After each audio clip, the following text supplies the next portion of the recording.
c'est une réalité. Si t'es pas résilient, si t'es pas prêt à endurer dans une certaine mesure la douleur, la difficulté, l'adversité, ça sert à rien d'être entrepreneur. Un homme de haute valeur, pour moi, c'est quelqu'un qui poursuit toujours le but de s'améliorer. Faut pas oublier qu'aujourd'hui, en France, t'as la capacité de te lancer à côté de ton emploi, t'as la capacité de commencer à générer des revenus, un complément de revenus, gagner un peu plus, encore un peu plus, égaler ton salaire et là prendre une décision. Que là, on est vraiment dans cette période où les temps faciles ont créé trop d'hommes faibles. Donc à l'âge de 18 ans, je suis engagé une première fois dans la marine. J'ai pas trouvé ce que je cherchais.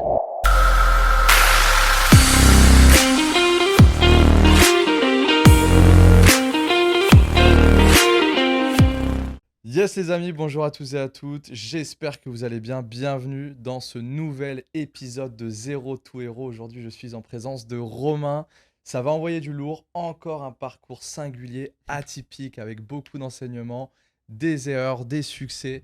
On va parler de tout ça, installez-vous bien dans votre canapé, petit verre d'eau et puis on va démarrer tout de suite dans le vif du sujet. Comment vas-tu? Magnifique. Bah Romain? écoute, ça va super et toi? Bah écoute, la forme, je suis très content de t'avoir. En plus, c'est vrai qu'on Ouais. s'est eu il y a quelques jours au téléphone. Ouais, rapidement. Ouais, Voilà, on se C'était- connaît de loin, Ouais, mais là, c'est la exactement. première fois qu'on se voit, c'est dans le contexte du podcast, donc Ouais, c'est bah, cool. bien sûr. Effectivement. Ouais. Bon, dis-moi alors, globalement, rapidement, pour ceux qui ne te connaissent pas, est-ce que tu pourrais rapidement te présenter? Ok. Bah écoute, on va essayer d'être le plus rapide possible. On en parlait en backstage tout à l'heure. C'est quelque chose qui était impossible pour moi auparavant, d'arriver à être aussi rapide dans les présentations. Bien travailler ça du coup. On a le temps. En on a faisant le des temps. podcasts, j'ai bien travaillé ça. Ah ouais. Donc, Romain, je vais sur mes 28 ans. Je suis aujourd'hui entrepreneur depuis 2019. J'ai eu un parcours militaire de presque 6 ans, suite auquel je me suis lancé dans le business. Donc, premièrement, dans l'investissement immobilier, ce qui m'intéressait le plus, chose que je n'ai pas pu continuer vu que je quittais mon emploi. Et donc, au point de vue des banques, compliqué d'investir à ce niveau-là. Je me suis vite intéressé au business en ligne parce que j'ai compris une chose avec l'immobilier, c'est que on était dans un schéma de pensée, dans un schéma de vie avec le 9 to 5, métro, boulot, dodo, etc., qui était un peu erroné. Donc ça m'a ouvert les yeux sur la suite. Plusieurs business m'ont intéressé, e-commerce, digital marketing, etc. Donc j'ai suivi la voie donc, du digital marketing. J'ai ouvert ma première agence. Je suis resté dans l'immobilier en Ok. réutilisant les savoirs que j'avais. Ouais. Donc en fin de compte, on apportait dans un premier temps des mandats pour les agents immobiliers, donc des mandats de vente au niveau local, donc avec le marketing digital. Puis Ouais. ensuite, quand on a voulu scaler, on s'est orienté sur des promoteurs. Mm. C'est toujours marrant parce que je dis on, mais en réalité, j'étais seul avec quelques freelances. Ok. La réalité, c'était que je Ouais, ouais. me suis du coup orienté sur des promoteurs, commercialisateurs d'immobilier neuf, parce que c'était plus simple d'amener des personnes qui souhaitaient acheter un bien immobilier, donc dans le neuf, dans la VFA, etc., que d'amener quelqu'un qui veut vendre son bien immobilier. Donc le levier de croissance était beaucoup plus gros. Donc, je me suis dirigé sur ça, beaucoup d'erreurs, beaucoup de difficultés. J'en ai parlé dans plusieurs podcasts, l'étape des 1000 appels à froid que j'ai Ah fait ouais. qui n'ont rapporté aucun client. Mm. Du coup, j'ai recommencé, j'ai réussi à signer mes premiers clients. Il s'est passé quelques mois, un petit peu plus de la moitié d'une année, et très compliqué à gérer tout seul. J'avais beaucoup de clients, je faisais tout, j'étais au four et au moulin. Ouais. J'ai décidé de revendre mon portefeuille client à quelqu'un qui était dans l'immobilier et qui Ok. souhaitait lancer son agence. Donc ça s'est fait naturellement. Et puis il avait du coup, plus de facilité que moi à signer des clients. Donc j'ai revendu ce portefeuille client là pour une somme dérisoire. Mm. Un portefeuille qui a ramené à peu près 10 000 euros de chiffre d'affaires. Par mois? En moyenne par mois, ouais. Je l'ai revendu 10 000 euros. Alors que c'est Donc, quoi normalement? C'est 12 fois. C'est 12 fois ça, quoi. C'est le En, chiffre en d'affaires. business model d'agence, c'est un peu compliqué, mais j'aurais pu au moins le revendre 3 fois Ah ce ouais. prix-là. Ouais. Mais encore dans une période où on en parlera peut-être, mais rapport à l'argent très mauvais. Pour moi, 10 000 euros, c'était Ouais. énormément d'argent. S'ensuit, du coup, un arrêt, une descente aux enfers. Je perds tout, je perds même plus que tout parce que j'avais un petit peu plus de 10 000 euros. Je me retrouve avec l'argent de côté, plus du coup cet argent que j'avais perdu, découvert. Ah ouais. Et donc, je me retrouve sans rien, 5 000 euros de découvert. Ah ouais. Je me dis, ok, là, faut se faire du mal, faut se donner. Donc, j'ai la chance encore parce que j'étais en fin de reconversion, etc., avec l'armée, de pouvoir faire un crédit consommation à cette époque-là. ouais, ok. Je fais un crédit consommation pour éponger le découvert et me remettre à plat. Et j'ai la chance de pouvoir me lancer dans le closing. Donc, je travaille avec quelqu'un, je le cite assez souvent, qui m'a donné ma chance, là où personne ne me donnait ma chance. C'était Nathan Sanaouja. Et j'ai commencé à faire du closing quand il a créé donc, l'agence Média Stellar. Hmm. J'étais le premier sales de cette agence. On était deux, mais j'ai été donc le tout premier à être recruté. Et s'en est suivi une très très belle aventure de 7 mois où j'ai eu la chance de closer pour un peu plus de 750 000 euros, que Waouh. ce soit dans Top. l'influence marketing, rebranding de site internet, web development, enfin, tout ce qui tournait au marketing digital, enfin tout ce qui touchait autour, tout ce qui Hmm. tournait autour, malheureusement, Hmm. je me suis trompé, mais tout ce qui tournait autour du Ah ouais. marketing digital dans l'e-commerce. Et ça m'a permis d'écrémer ce crédit consommation Ouais. dès le premier mois. Ça a Ouais. été Tu directement, m'étonnes. voilà, Avec 700K. voilà, qui paye ses dettes S'enrichit. s'enrichit. Donc Ouais. voilà, le premier mois, j'ai touché mes commissions, j'ai épuré ça. Et ça a été une expérience incroyable avec la personne incroyable qui est Nathan au niveau professionnel. Il y avait Vianney Mérian aussi. Hmm. Beaucoup d'apprentissage professionnel auprès de ces personnes-là. Et après ça, j'ai voulu prendre tout simplement en fait, mon envol Ok. personnel, puis me relancer à mon compte. Parce que quand tu es closer, quand tu es sales, Ouais. tu gagnes bien ta vie. Mais la réalité, c'est que j'ai pas un profil intrapreneur. Hmm. J'ai besoin de créer, j'ai besoin Ouais. d'être stimulé, j'ai besoin de prendre des risques. Et même si je gagnais très bien ma vie, que j'avais passé l'étape des 5 chiffres par mois, etc., je voulais que ce soit mon business et que je puisse me reposer sur mon image. Ce que j'ai fait, c'est que j'ai donc lancé un programme d'accompagnement pour les gens qui avaient une agence, donc les freelances SMMA, etc., pour leur apprendre, selon leur niche, selon les clients qu'ils visaient, donc le type de client qu'ils visaient, bah, quel était le meilleur process commercial à mettre en place, quel était le meilleur process de closing à mettre en place. Donc, bah, j'ai eu la chance d'accompagner pas mal de freelances à ce niveau-là, pas mal d'entrepreneurs Ouais. qui avaient donc lancé leur agence. Et ça a été c'était une super aventure qui continue encore aujourd'hui, puisque Ok. j'ai des clients avec qui ça fait maintenant presque un an que je travaille. Ok.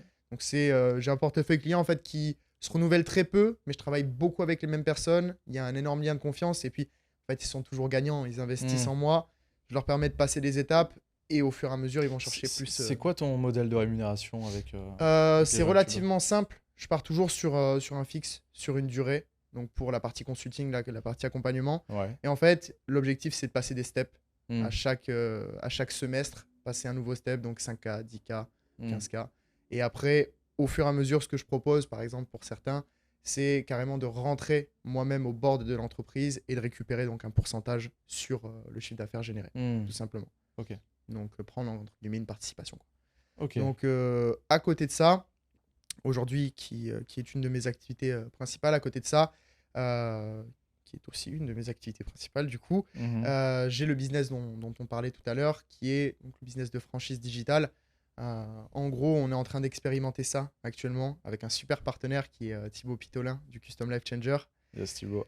On crée ni plus ni moins que des franchises, des filiales de business en ligne auxquelles on croit. Hmm. On a pris le modèle d'agence et en fait, on a compris que c'était un modèle hyper intéressant, mais qu'on ne voulait pas avoir la pression extérieure des personnes qui nous payaient. Donc, on a pris ce modèle-là, on l'a répliqué en injectant nous-mêmes les fonds. C'est-à-dire qu'aujourd'hui, sur un business comme celui de Thibaut, on vient injecter les fonds, créer notre propre équipe de vente, Hmm. dupliquer son système, l'améliorer et relancer. Donc, on est vraiment un parallèle et on vient prendre du coup comme une affiliation Ouais, plus élevée, bien sûr, bien sûr. sur les ventes qu'on génère à ce niveau-là. Mais on est autonome.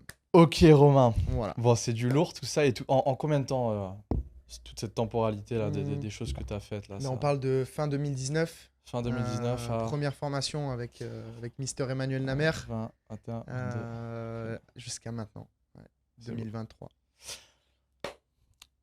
Bah déjà bravo, parce que Merci beaucoup. c'est énorme. Moi j'aimerais que tu nous parles, j'aime bien toujours m'intéresser à cette partie-là, c'est ton enfance en fait. Comment tout ça t'a Ok. démarré?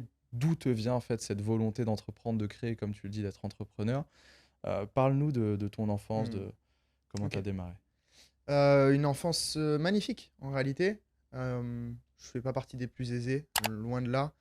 J'avais un père qui travaillait à l'usine, donc qui était contrôleur des installations dans les usines, au niveau sécurité, tout ça. Et une mère qui était caissière.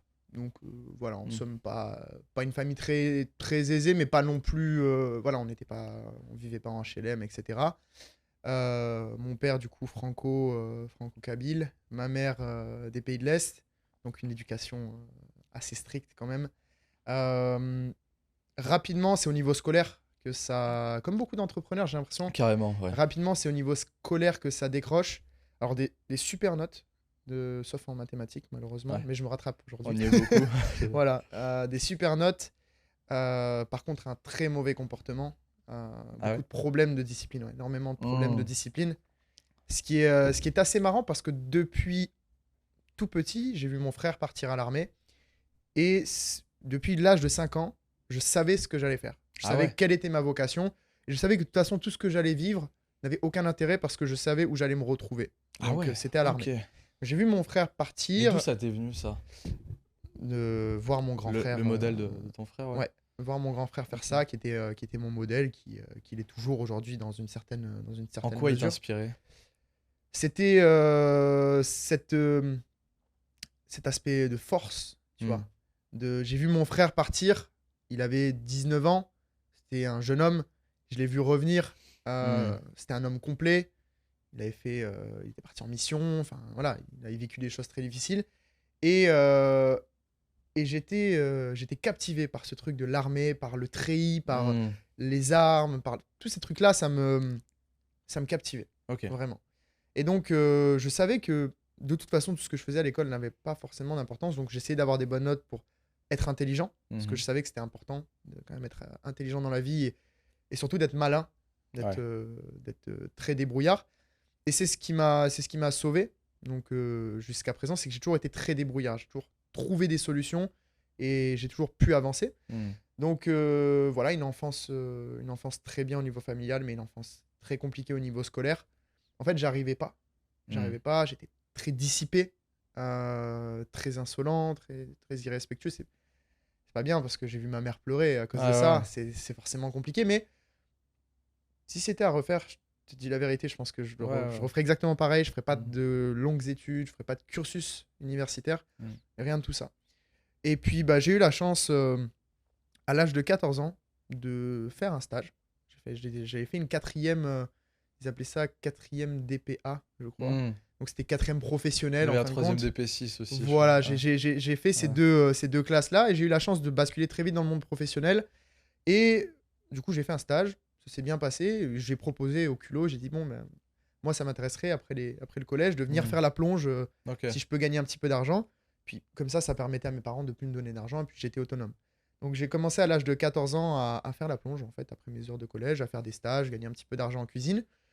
J'ai fait 2 ans de CAP cuisine après ça, où OK. j'étais payé 350 € par mois Ah ouais. pour des Ouais, ouais. horaires. Je faisais De ouf. 60-70 heures par semaine. Ouais.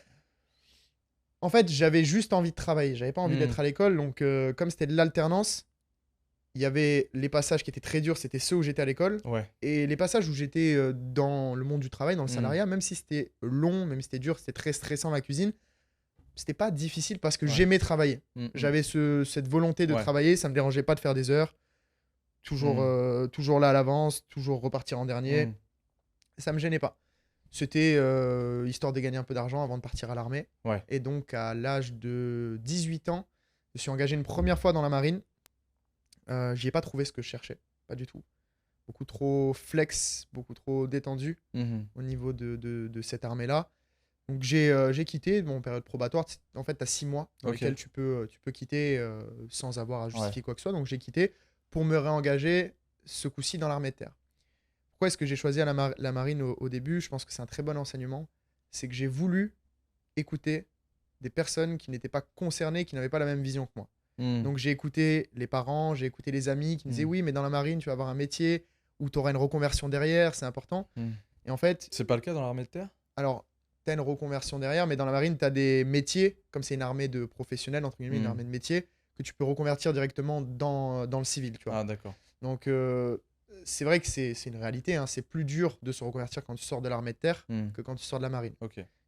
C'est comme c'est une armée professionnelle, avec des métiers du coup certifiants, Mmh. c'est différent. C'est vrai que Mmh. le mec qui est tireur d'élite dans l'armée de terre, Ouais. ça va être compliqué de se Ouais. reconvertir dans le civil, quoi. Mmh. Donc, l'idée, c'est que je quitte, je me réengage dans l'armée de terre. Là, compliqué. Compliqué parce que quand tu as quitté une armée pour te réengager dans une autre, tu dois montrer patte blanche. Donc, je me fais refuser plusieurs fois, 8 fois au total. Pour quelle raison? Bah, j'ai quitté. J'ai Ah ouais? quitté et je reviens. Donc, très compliqué au niveau du Ah ouais? profil. je demande à refaire les tests pour reprouver que je suis bien voilà, Motivé, ouais. motivé, etc. Je refais les tests, ça se passe très bien. Comme je t'ai dit, refusé dans 8 régiments différents. Et puis, il y a un régiment qui me laisse ma chance, qui était celui qui m'intéressait le plus en plus. Ah, ok. Donc, le 35e régiment d'artillerie parachutiste à Tarbes. Et je m'engage, du coup, dans les parachutistes. Et s'ensuit donc 3 ans et demi dans ce régiment. Un court passage d'1 an et demi dans les forces spéciales, où je fais Ok. mon cursus, je me forme, etc. Pareil, toujours parachutiste aussi. Puis, au bout de 5 ans, je me rends compte que il me manque quelque chose, tu vois. Ah ouais? Ben, je vois des, je vois des gens de 40 ans qui sont Mhm. dans l'armée des fois depuis 20 ans. Ouais. Tu vois, je vois ces gens-là qui ont voilà, 15 ans de service, 20 ans de service, etc. Et en fait, ils sont tous divorcés. Ah ouais. Ils ont, pour ceux qui sont pas divorcés, ils ont une famille, mais ils la voient jamais, Ah ouais. tu vois. Et je me dis, on n'est pas mal payé, ça va. Je gagne à peu près, pour quelqu'un qui est salarié, je gagnais 2 000 € donc, par mois, nourri, logé, blanchi, donc Hmm. ça va. Euh, En mission, tu gagnes 4 000 € par mois à peu près. Donc, ça, c'est intéressant, tu vois. Hmm. Mais je me dis, ça sert à quoi, en fait, d'avoir ces vies? C'est une vie égoïste, au final. Tu peux Ouais. rien construire. Tu peux rien construire. Si demain, tu as la volonté d'avoir une famille, bah, en fait, tes enfants, ils vont grandir avec un père absent. Et Hmm, hmm. j'avais l'exemple de mon binôme à l'armée qui avait grandi comme ça, avec un père militaire qui n'était jamais Ah là. ouais, ok. Donc là, c'est la Switch première déclic, ouais. étincelle, tu vois. Ok. Après, je rencontre du coup ma femme actuelle, donc avec qui je suis depuis 2018. Et elle était dans un monde complètement différent du mien. Dans un monde où tout le monde est entrepreneur, dans un monde où tout le monde travaille en finance, travaille dans des trucs Hmm. et tout. Et puis, je vais faire des soirées avec ces gens-là. Je vois comment ces gens-là bougent. Je vois comment ces gens-là parlent. Je me dis, mais ils sont pas plus intelligents Ouais. que. Enfin, ce qu'ils font, je peux le faire, tu vois. Hmm. C'est pas compliqué. Et ça me met la deuxième étincelle. Et donc là, je commence à chercher, je commence à trouver du coup Hmm. l'immobilier. J'en parle avec mon binôme de l'époque qui s'est lancé, qui a investi aussi. Et c'est de là que j'ai compris qu'en fait, je perdais littéralement mon temps dans l'armée, puisque j'avais compris qu'il y avait une chose qui surpassait maintenant ma volonté d'engagement, Hmm. c'était la volonté de liberté, la volonté de gagner plus, et surtout de créer des choses. Tu vois. Hmm. Parce qu'à l'armée, peu importe ton grade, peu importe ton nom, et c'est comme ça, c'est la Ouais. réalité. Tu n'es qu'un nom sur une liste, tu n'es qu'un Hmm. pion, tu vois. Moi, il y a un truc qui m'intéresse là dans ce que tu dis, dans ton passage à l'armée, puis ta transition à l'entrepreneuriat. Quels ont été les éléments que tu as appris à l'armée qui t'ont servi, que tu considères comme un atout Hmm. dans le début de ton aventure Ok. entrepreneuriale? Alors, je vais te dire un truc qui est hyper marrant. C'est que souvent, les gens me posent la question du est-ce que la discipline que tu as eue à l'armée, c'est quelque chose que tu as pu reconduire Hmm. du coup dans le monde militaire? Très honnêtement, je dirais que non, parce que beaucoup de personnes que je vois se reconvertir du coup de l'armée au salariat ou même de l'armée à d'autres corps de métier, et même dans la fonction publique, etc., sont, comment dire, dégoûtés de la discipline. Dans Hmm. un sens où à l'armée, parfois, tu fais tellement preuve de discipline, mais de manière bête et méchante. Ouais, c'est qu'il n'y a pas de sens en fait Voilà. Des pour fois, en toi. fait, on te pousse à faire preuve de discipline, mais sans aucune raison valable. Tu Hmm. vois, j'aime bien prendre un exemple très simple, qui est d'une fois, je me suis fait pourrir parce qu'il y avait 500 mètres à marcher avec des caisses qui étaient hyper lourdes. C'est des caisses qui faisaient 50 kilos, et Ouais. donc c'était super lourd. Et on nous avait donné l'ordre de prendre ces caisses et de marcher 500 mètres pour aller les apporter à l'armurerie. Et voilà. J'ai dit, bon, on va pas marcher. J'ai été prendre un véhicule, donc un 4x4 de l'armée, j'ai foutu les caisses dedans, et je me suis fait pourrir. Parce que j'ai pas respecté l'ordre. J'ai pas Ouais. respecté l'ordre qui était de prendre la caisse et de marcher jusqu'au bout. Et en fait, des fois, c'est tellement bête et méchant. C'est tellement, en fait, c'est logique. Si tu peux Ouais. le faire avec une voiture, pourquoi tu vas le faire à pied, tu Ouais, vois? ouais. C'est tellement bête et méchant qu'en fait, la discipline, quand tu sors de l'armée, tu es content de pouvoir en fait Avoir de la réfléchir, tu flexibilité vois. et ouais, Ça, réfléchir. ce qui était bien, c'est que dans les forces spéciales, tu es beaucoup plus flexible. Hmm. Tu travailles qu'en petite équipe, Hmm. donc tu as la tendance à être voilà, vraiment très autonome, etc. Mais dans l'armée conventionnelle, là où j'ai Hmm. commencé, c'est bête et méchant, pour pas dire débile. Hmm. Donc, la discipline, je l'ai toujours eu. Ça, Hmm. c'est pas un souci. Par contre, il y a quelque chose, oui, que j'ai retransmis de l'armée. Pour moi, c'est le plus gros point. C'est la capacité à toujours trouver des solutions. Hmm. À l'armée, il y a une phrase qui est souvent répétée, qui est ne fais pas en sorte que tes problèmes deviennent les miens. Donc en Ouais. fait, tu es tout le temps obligé de trouver une solution, tu es tout le temps obligé de t'adapter. Et en fait, dans le business, je me rends compte que c'est la même chose Ouais, parce que clairement. quand tu dois payer des collaborateurs, mais que tes virements sont bloqués, comment tu fais? Mmh. Bah, tu te débrouilles. Quand tu veux lancer une campagne marketing, mais que ton business manager Facebook il est bloqué, comment tu fais? Bah, tu te débrouilles. Mmh, Et en mmh, mmh. fait, c'est plus ce fait de. Et je le vois par rapport à Mmh. d'autres entrepreneurs que je côtoie, etc. C'est que j'arrête pas tant que la mission n'est pas terminée, Mmh. tout simplement. Résultat ou Voilà. excuse. J'irai jusqu'au bout, quitte à ce que. C'est soit vraiment je me casse la gueule et je Ouais. perds beaucoup, soit j'y arrive. Mais Mmh. il y a pas d'entre-deux. Ouais. Voilà. OK. OK. Est-ce que de la notion de résilience, tu considères que ça, c'est quelque chose, que l'armée t'a apporté et que tu as pu 100%. Pour ouais, moi, c'est dans la même veine de ce ouais, que j'ai dit. Cette notion de résilience, elle est hyper importante pour un entrepreneur. Je pense que même toi, avec les projets que tu as montés, c'est quelque chose que tu as dû ouais. vivre. C'est euh, c'est une réalité. Si tu n'es pas résilient, si tu n'es pas prêt à endurer dans une certaine mesure la douleur, la difficulté, l'adversité, ça sert à rien d'être entrepreneur. Mmh mh. Même le plus petit entrepreneur va toujours être soumis à des difficultés. Même la plus petite personne qui est freelance, qui gagne 1 500 € par mois, elle va être soumise à des difficultés. Donc, c'est un chemin Mmh. complètement différent du monde du salariat où quand tu rentres chez toi, bah, tu peux déconnecter et Mmh. tu n'es plus dans ton travail. Il y a un exemple que je prends très souvent et j'ai un ami qui me fait tout le temps la réflexion. Mon adresse email professionnelle est la même que mon adresse email personnelle. Tu vois, je ne fais pas de Mmh. différence. J'en suis à un point à l'heure actuelle où le business, c'est ma vie et ma vie, c'est le business. Ah, Donc, c'est intéressant. Est-ce que tu peux développer ce point-là? bah, j'en arrive à un point où, en fait, je pense que de toute façon, tout ce qui va se passer de positif dans ma vie découlera du fait que j'ai ou pas de la réussite, tout Mmh. simplement. Et c'est quelque chose que j'aime expliquer à ma femme quand elle a des moments de doute ou quand c'est difficile, qu'on traverse des périodes compliquées. C'est quoi qu'il arrive, faut s'accrocher, faut rien lâcher parce que la famille qu'on veut créer, la vie qu'on veut avoir et tout ce qu'on veut faire va dépendre de notre capacité à réussir.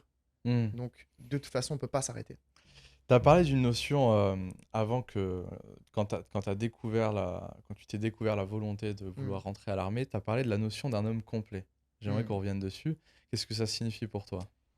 Alors, pour moi, la notion d'un homme complet, elle est, c'est très marrant comme vision.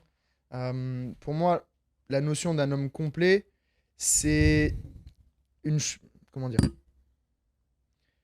C'est une chose, c'est une chose que tu poursuis toute ta vie Mmh. et que tu finis par atteindre au bon moment. Euh, pour moi, on n'est jamais complet. On n'est jamais complet à 100%. Il y a toujours des choses sur lesquelles s'améliorer, etc. Mais je pense qu'un homme complet, c'est un homme qui est droit, qui tient ses paroles, qui, euh, qui est un homme de parole, tout Mmh. simplement. C'est un homme qui sait faire preuve de présence physique, donc qui sait se défendre, qui sait défendre les gens autour de lui. Euh, c'est un homme qui porte sur son dos bah, la survie de sa famille. Pour moi, c'est ça un Mmh. homme complet. Et quand je vois mon frère aujourd'hui, euh, c'est encore plus un homme complet que ce que je pensais par le passé.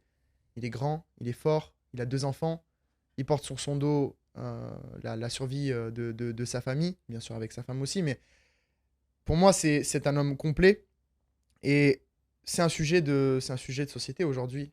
Ouais, Qu'est-ce j'ai qu'un homme ouais. complet dans Ouais. un monde où on essaye de nous faire croire que il y a d'autres genres que hommes ou femmes, il y a les yels, il y a les machins. Ah ouais.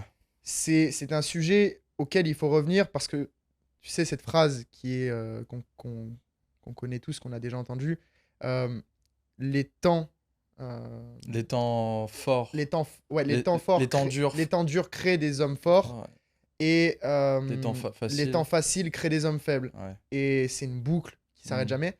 Et je pense que là, on est vraiment dans cette période où les temps faciles ont créé trop d'hommes faibles.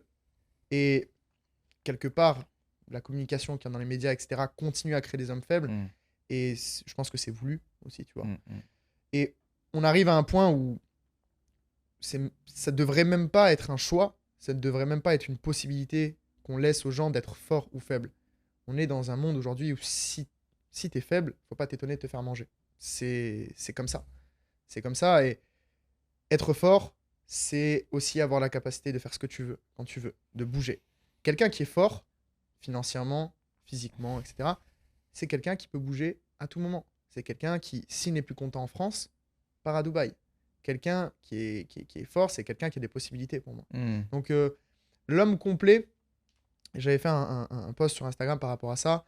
Un homme de haute valeur, pour moi, c'est quelqu'un qui poursuit toujours le but de s'améliorer et de grandir personnellement, de grandir professionnellement et de toujours chercher plus. Hmm. Et oui, je pense qu'il y a un moment où tu atteins ce stade où tu fais partie du 1%.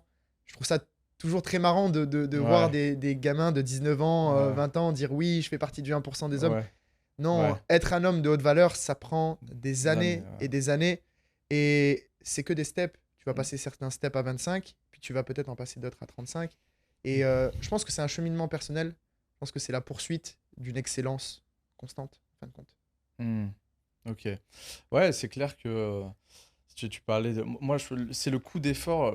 Oui, effectivement, je pense que de toute façon, le gouvernement, les médias, tout ça, on va dire, les véhicules de propagande de la société ont tout intérêt à créer des hommes faibles pour mieux les contrôler.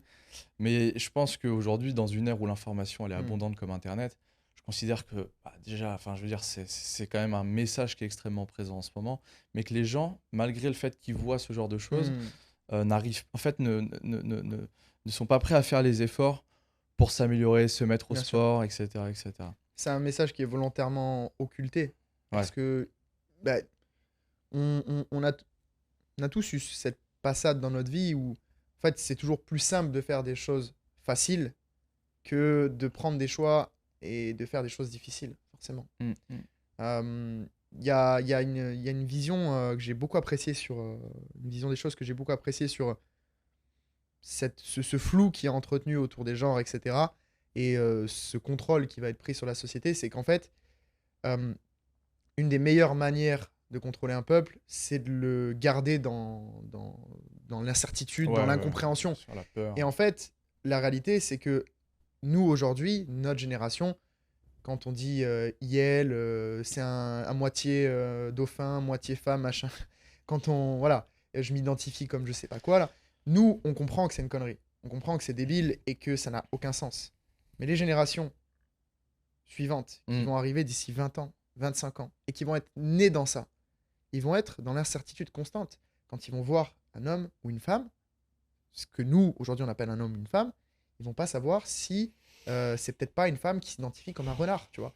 Et en ouais, fait, c'est ça qui est fou. Et pour moi, ils vont entretenir cette incompréhension, cette incertitude volontairement ouais, pour rendre les gens malléables. ouais, ouais, Et puis, il y a aussi le fait je trouve qu'il y a quand même très peu de modèles aujourd'hui francophones qui prônent justement ces valeurs-là. Ou alors, Ouais. le peu qu'il y a, en fait, ils sont complètement discrédités Ils à se font longueur de... dessoudés, Et ouais, forcément. En francophonie, il y en a quelques-uns, mais enfin, déjà que dans le monde anglophone, ils se font dessoudés et c'est ouais, compliqué. ouais, Tu rajoutes la mentalité française, ouais, donc la haine envers les gens qui ont de l'argent. ouais. Un pays qui vote à 22% pour un mec comme Mélenchon, Ouais. c'est fini. Tu peux pas. Il y aura jamais, pour moi, il n'y aura jamais de Andrew Tate français. Hmm. C'est impossible. Parce que l'audience qui a réussi à fédérer Andrew Tate dans le monde anglophone, même dans le monde en général, il n'a pas réussi à la fédérer en France. Hmm. C'est-à-dire que tu regardes BFM TV aujourd'hui sur Andrew Tate, c'est encore pire que le New York Times ou quoi quand ça parle de lui, tu vois. Hmm. En France, il y a vraiment cette volonté de détruire celui qui produit et d'entretenir celui qui profite. Ouais. Comment faire, selon toi, pour justement, à notre échelle individuelle, pouvoir justement faire en sorte que l'avenir des futures générations ne sombre pas dans ce chaos Même de féminisme très honnêtement, j'ai une vision très négative de la chose. C'est pour ça que je vais quitter la France. C'est pour ça que j'ai prévu voilà, de partir. Mais je pense que la vision à avoir, elle est d'abord micro et ensuite Hmm. macro. Pour parler voilà, avec des termes business, c'est que les gens ne comprennent pas une chose. C'est qu'avant de vouloir améliorer le monde, avant de vouloir améliorer voilà, les politiques, etc., en faisant des manifestations et des chorégraphies qui ne servent à rien, faut déjà être capable, c'est bateau ce que je veux dire, mais il faut Ouais. déjà être capable d'améliorer sa propre vie. Ah, c'est clair. Et en fait, quand tu améliores ta propre vie, que tu gagnes plus d'argent, tu peux donner plus à ta famille, tu peux construire une lignée de personnes qui vont être fortes, qui vont faire grandir des choses, qui vont produire. Et en fait, si toutes les personnes avaient cette volonté de faire grandir leur cercle personnel, leur famille, Mm. etc., et de produire plus, À l'échelle collective, ça voilà, serait énorme. Ouais. à l'échelle collective, ça serait énorme. On n'en Mm. serait pas là. Et en fait, le gros problème, c'est que pour moi, les gens vont mener des combats qui sont perdus d'avance. Bien sûr que je comprends les gilets jaunes qui vont manifester. Bien sûr. Tu gagnes 1 500 € en France, tu survis. Tu n'es même pas en capacité de rêver. C'est ça qui est Mm. fou, c'est qu'il y a encore 10 ans, tu gagnais 1 500 €, tu pouvais rêver. Ouais. Aujourd'hui, tu ne peux même plus rêver. Donc, bien sûr que je les comprends, ces gens-là. Mais ce que je ne comprends pas, c'est que quand ces gens-là rentrent chez eux, ils allument la télé, ils allument une Marlboro et ils commandent sur Uber Eats. Ouais. Plutôt que de se dire, tiens, même si j'ai pas envie d'ouvrir une entreprise, même si j'ai pas envie d'être entrepreneur, bah, je suis peut-être dans le meilleur pays au monde pour faire du levier bancaire, pour faire de l'immobilier. Et encore une fois, il ne faut pas sortir de Saint-Cyr pour faire ça. C'est que j'ai l'impression qu'aujourd'hui, les gens se ferment des possibilités, ferment les Consciemment. yeux, voilà. Mm. Et que, en fait, le fait de se plaindre, c'est leur bouclier, c'est leur façon d'exister. Mais c'est pas possible. C'est juste pas possible. Et si on en est là aujourd'hui, c'est parce qu'on est dans une France de consommateurs plutôt que dans une France de producteurs. Mm. Ouais, c'est intéressant. Si tu veux, non, moi, c'est vrai que je suis assez sidéré. D'ailleurs, ce que je remarque, et ça me procure beaucoup de satisfaction. La majorité de mon audience que je fédère chez The Investor, sont en majorité des gens qui ont entre 35 et 65 ans. Et moi, je me rappelle quand je m'étais lancé, mon père m'a dit, mais de toute façon, voilà, t'attireras des jeunes. Moi, mon père, il essayait déjà dans son entourage proche au début de parler de ce que je faisais à ses potes. Ses potes rigolaient au nez, machin et tout. Et il me disait, mais voilà, mais c'est impossible si tu veux que tu closes ou que tu arrives à fédérer des gens de mon âge parce que ces gens-là, bah, ils ont vécu, ils sont pas à l'aise avec toutes ces nouvelles technologies, ces trucs et tout. Je dis, on verra. Je lance les ads et puis c'est vrai que par miracle, c'est vrai que j'attire beaucoup plus cette audience-là. Et ce qui est assez incroyable, c'est que mine de rien, sur la plupart de mes meilleurs clients, c'est des gens qui ont entre 50 et 65 ans. C'est des gens qui sont quand même extrêmement ouverts d'esprit, qui sont ouverts aux nouvelles possibilités qu'offre notre nouvelle génération, Internet, les cryptos, et qui veulent apprendre, qu'on soif, et qui veulent, si tu veux, malgré le fait qu'ils ont vécu, qu'ils ont déjà construit leur vie, bah, qui veulent pas se laisser couler et se laisser abattre, et qui veulent continuer de rebondir. Et j'en viens à me dire que j'ai aujourd'hui beaucoup plus de contacts avec des gens de 50 à 60 ans qui ont cette volonté de grandir que des jeunes qui ont tout, qui ont l'avenir, qui ont la fraîcheur, l'énergie, et qui au final se complaisent dans la médiocrité et dans la consommation et qui préfèrent scroller TikTok, se raconter des excuses, boire des bières plutôt que d'investir dans leur propre vie, quoi. C'est désolant, c'est certain. C'est certain. Et puis, moi, je pense très honnêtement que les gens n'ont pas appris à mesurer l'importance de leurs actes. Ils n'ont pas appris à mesurer que ce qu'ils mettent en place aujourd'hui, bon ou mauvais, va avoir un impact sur le restant de leur vie. Un exemple que j'aime bien prendre à ce niveau-là, c'est un ami à moi, coach sportif, qui me l'avait partagé, et qui me disait, j'ai des gens qui viennent dans ma salle, donc il y avait une salle de CrossFit, j'ai des gens qui viennent dans ma salle et qui me disent, Julien, tu penses... combien de temps je peux perdre les 15 kilos que j'ai en trop Il leur dit, ok, du coup, ça fait combien de temps que tu fais du sport? Ah ben, j'ai 30 ans, mais là, c'est ma reprise. Mais ça fait combien de temps que tu n'as pas fait de sport? Ah, mais j'ai jamais fait du sport sérieusement. Donc en fait, on arrive dans un monde assez marrant où des gens ont fait de la merde pendant 30 ans, ont mangé n'importe quoi pendant 30 ans et espèrent rattraper 30 ans de misère, 30 ans d'excès en 2 mois. Non, c'est pas comme ça. Et si les gens comprenaient toi qui es dans les investissements, hein, cette notion des intérêts composés, on en parle en finance, mais c'est la même chose dans la vie. C'est pas une séance de sport qui va faire la différence. C'est de faire une séance de sport tous les jours pendant des années et des années. Et en fait, les gens ne comprennent pas que c'est un effet papillon, ça s'accumule et ça s'améliore. Donc, je pense qu'avec la consommation rapide, TikTok, Instagram aujourd'hui, on arrive encore plus dans cette dopamine instantanée qui est très cheap. Ah ouais. sans parler du porno, sans parler de tout ça. Ouais. On arrive dans un monde où euh, la misère sexuelle des hommes n'a jamais été aussi haute, mais la consommation de films pornographiques n'a jamais été aussi haute. Ouais. On arrive dans un monde où le marché est complètement déréglé parce que tu as des nanas qui n'apportent aucune valeur sur le marché, qui vendent des nudes à des mecs qui sont complètement perdus. Donc, la question que je me pose, c'est quel choix est-ce que tu as d'autre qu'être fort dans un monde comme ça? Mm, mm, mm. C'est soit tu te laisses crever, soit En t'avances. fait, moi, ça me fait penser au réapprendre le goût de l'effort. Tu vois, les gens, pour obtenir du résultat, ils n'ont pas en tête qu'il faut produire, quoi. C'est ça. Ils pensent que ils peuvent obtenir du résultat, ils veulent manger, ils font un clic, quoi. Ils veulent sécréter la dopamine, Exactement. ils cliquent sur un lien, quoi. Exactement. Et puis, exemple très simple, pour ça, en France, on est dans un pays au niveau social qui est incroyable. Système de santé Ouais. incroyable, Ah ouais. système de chômage, RSA, etc. incroyable, Mm. pour ceux qui le méritent. Ouais. Mais tu as des gens en France qui sont capables de te dire euh, ça sert à quoi que j'aille travailler alors que je touche 100 euros de moins si je suis au chômage. Et en fait, ce que j'ai envie de répondre à ces gens-là, s'il y en a qui regardent cette vidéo, c'est pas, c'est pas une réponse méchante que j'ai envie de donner, mais c'est simplement arrêter d'être con. Parce que quand tu travailles, tu rencontres des gens. Quand tu travailles, tu es stimulé mentalement. Quand tu travailles, tu te mets au devant d'opportunités professionnelles et donc tu es en capacité de créer ta propre chance. Alors que quand tu es au chômage, chez toi, en train de commander Uber Eats, C'est pas ça, rien. il se passe rien. Il n'y a rien qui va se passer. Alors que quand tu travailles, certes, tu vas gagner un tout petit peu plus Mm. d'argent. Oui, c'est dur. Oui, il faut se lever. Oui, le matin, il faut aller dans le froid.